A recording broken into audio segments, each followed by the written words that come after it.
the charismatic voice. Today I'm going to be doing both a first-time reaction and comparison to Daybreak, performed by Dimash Bergen. Now this song was originally composed and sung by Han Hong, and it's based on a true story, a tragic story, about a cable car accident that caused 14 people to lose their lives. In their final moments, lifted their son to safety. So I imagine that this will be two quite emotional performances. Now, regarding the versions that I'm using, you really wanted to see a comparison between the singer version and the Bestow version of this. And specifically, you pointed me to Gloria Wu's video about the singer version. If you guys haven't already subscribed to Gloria Wu, do. She puts together some great videos that are more about the background of Dimash. Really helpful, and I sometimes use them for my own research. So I have watched Gloria Wu's version partway through, and we're going to pick up where I left off, beginning with his performance at singer. Let's get to it.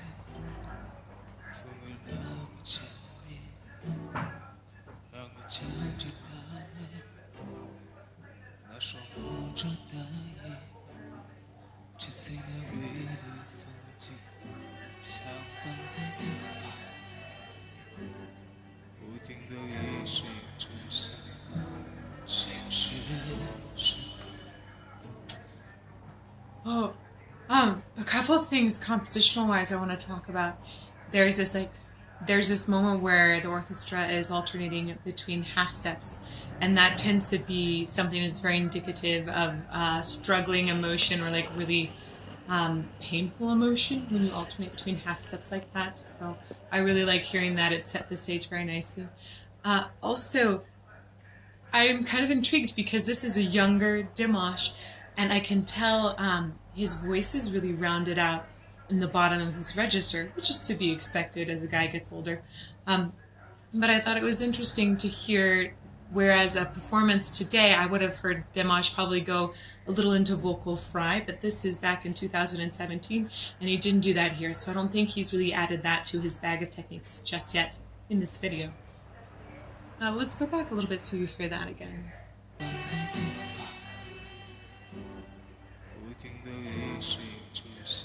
Right there.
Ooh, okay.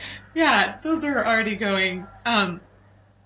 Wow. I'm really glad that we have the English translation up on here because it is so powerful.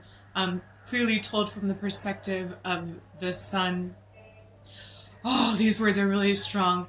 Job of just telling a story here. He's letting the emotion enter his voice, but he's just trying to get the words and expression and clarity out right now. He's not doing anything to add to it. He's just giving you the storylines. It's almost, I'm sorry for those of you who don't like country, but it's got a similar style to how country tends to just give a narrative a lot of times during verses and tell more of a story, especially. And the mark Josh just did very, very well. Definitely had tears in my eyes. I'm gonna go back because there seems like there's a big transition here, and we'll catch that.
Okay, he's going to a different section there. Now it's this combination of smiling because it's really exciting what he's doing vocally, but at the same time just feeling this devastation because of the words and the context of this song. I imagine that must be such a struggle for Dimash to ride that line, this emotion, but not, he can't let it totally choke him up, because then he won't be able to sing. So that there's a very, very fine line there of giving enough emotion, but not letting it completely overwhelm you. But you can hear right now, the way that he just went to his top belt, it sounded like he was crying. It is definitely gut-wrenching.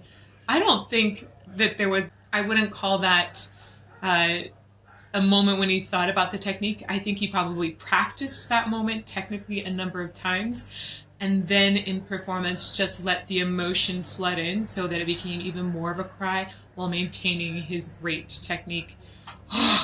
Okay, let's go back just a little bit to catch transition.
You can definitely hear that that emotion crept into his singing a little over that line at the end here. You can hear because when you cry, essentially your throat constricts more, and so it's really hard to continue singing. It can disturb the tone a lot, and it's also it goes back to another thing, vagus nerve. If you guys want to learn some more about that, I mean, why emotion comes into our voices so strongly, but essentially you have a nerve that goes by the emotional processing center in your brains, and it goes straight down your throat, and it goes through each side of your vocal cords as well, and it's an instant feedback on whatever you're feeling. So that's part of the reason why when a person feels something, you hear it so quickly in their voice. And there's this constraint that happens in the throat when a person starts to cry. I'm amazed that he didn't just completely lose it at the end. I heard it start to falter and I was like, oh no. But then he kept it going. I want to hear that one more time.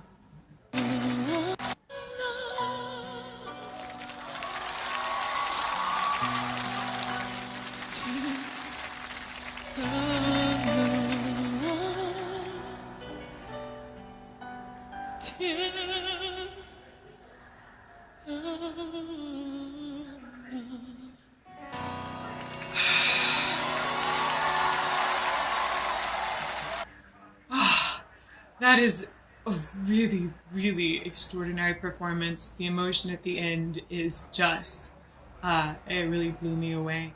Guys, I'm really curious what it is about the Passau version you want me to see, because this was already, it was heart-wrenching to watch. So maybe you just want to watch some more crying. I don't know, but I have a feeling that the next one is probably going to be even more profoundly affecting. So let's move to the next one.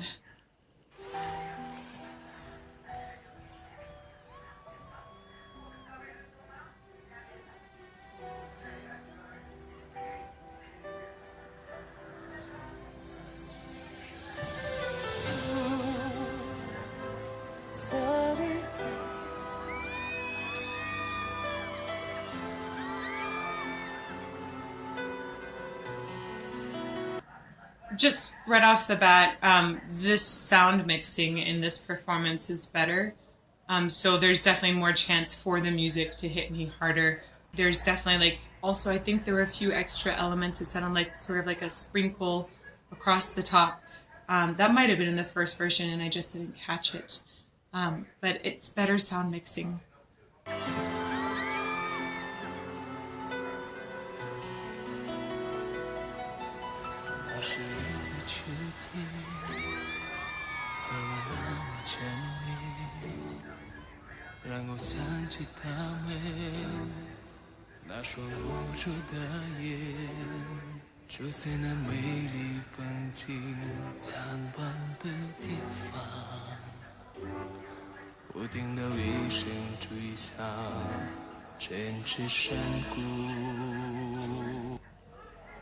Even at this point, I think it's the same year, it's all 2017, but this is later in the year. And I'm not sure when the singer show was actually recorded. I think it was released in 2017, but I don't know if he recorded it in 2016. You can hear, but then again, in the first video, we know that he was feeling sick because of Gloria Wu's introduction. So it's possible that he actually lost some of the low end in his voice because he was sick. Additionally, I hear a lot more open resonance already in his voice. And sometimes when people get sick, they lose that extra. So his sound sounds, it's more full and warm in this one already.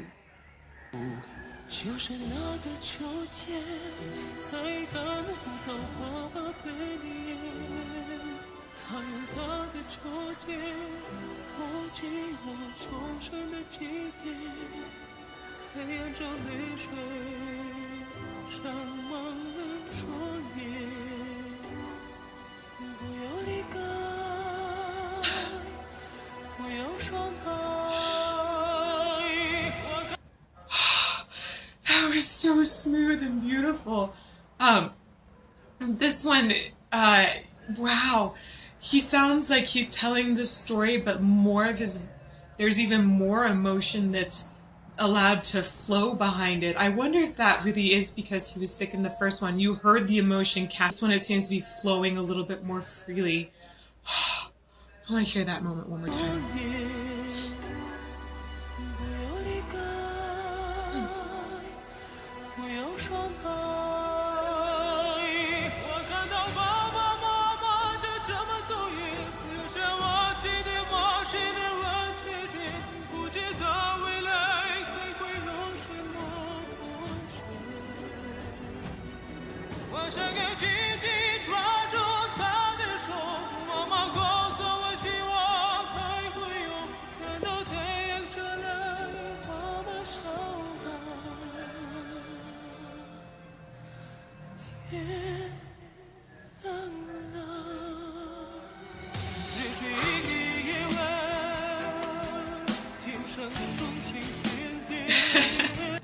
It's so interesting that moment when he says it's daybreak, like that's the cue in both of them, just like tears fall down your face, right? And I feel like this song, it says, no, we're gonna take you on more of this journey. We're not gonna allow you a complete release in tears yet, because of the way it picks up the energy right there. So I'm gonna rewind it and notice that, see what your emotional reaction is to it.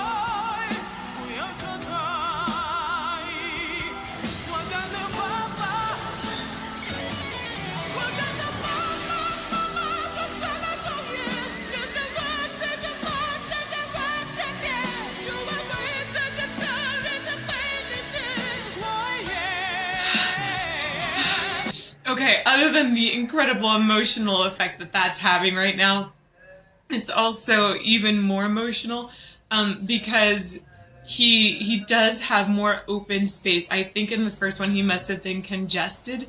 There's definitely more open space in his resonance chamber right now. I'm getting a little more velvetiness in the sound, just a lot more.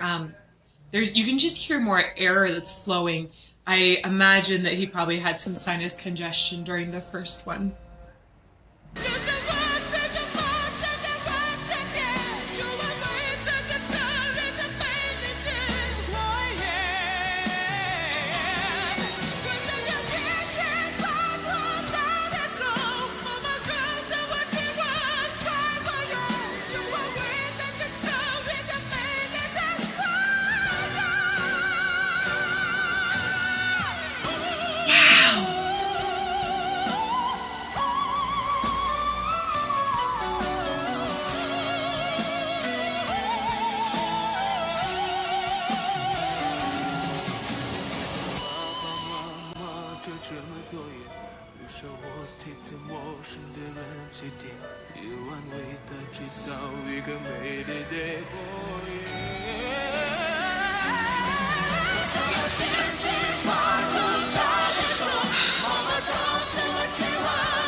Whoa. The run up he did and the cry off with the fall off at the end. You could really feel that moment when the son would be looking down on the parents and losing them. Ah, wow. That just hurts like so much inside, right? You feel that drop in your stomach. It's incredible how he vocalized that to have so much emotion. He used technique as well. It wasn't just something that was like, oh, I'm gonna feel this and put it into it. He went further than that, and he planned how his vocal run would work to give that impression. So you understand it was something that was both from his mind and his heart, and that made it so much more powerful. That moment was extraordinary, one of the best I've ever heard from Dimash speak. After that, I mean, much less sing. Oh, wow. I was blown away by the way he jumped on his knees at the end, too. Wow. He was not holding anything back during that performance. Dimash has made me cry before, but I don't think I've ever felt it this much. This song really, really got to me. I think that his vocal execution in both pieces was particularly extraordinary because of the way that he let emotion flow through so much to the point where you could hear it almost overwhelming his voice in both pieces. And at the end of the first one, it did overwhelm it a little bit. That's really, really tough to do. And in the second one, you could hear that he'd planned it even more, giving himself more opportunities to communicate even more emotion. It was really, really extraordinary. Between the two, I do think that the second one is my favorite. And that's because I feel like he's just a little more free to express the emotion he wants to. But hearing him actually break at the end in the first one was also really powerful. Moments like that have always gotten to me in performances. And sometimes you kind of want to hear the singer just falter a little bit and then get it back like he did. But especially, I noticed just the way the resonance in the first and the second one were. It was better in the second, which makes me look back at the first one and realize, man, he must have really not been feeling particularly great. And he still sang it that well. That is so impressive. It's so hard to sing when you're sick. And he absolutely slayed it in the singer performance and again in this style performance. So guys, that was a really awesome suggestion to compare the two. Thank you so much.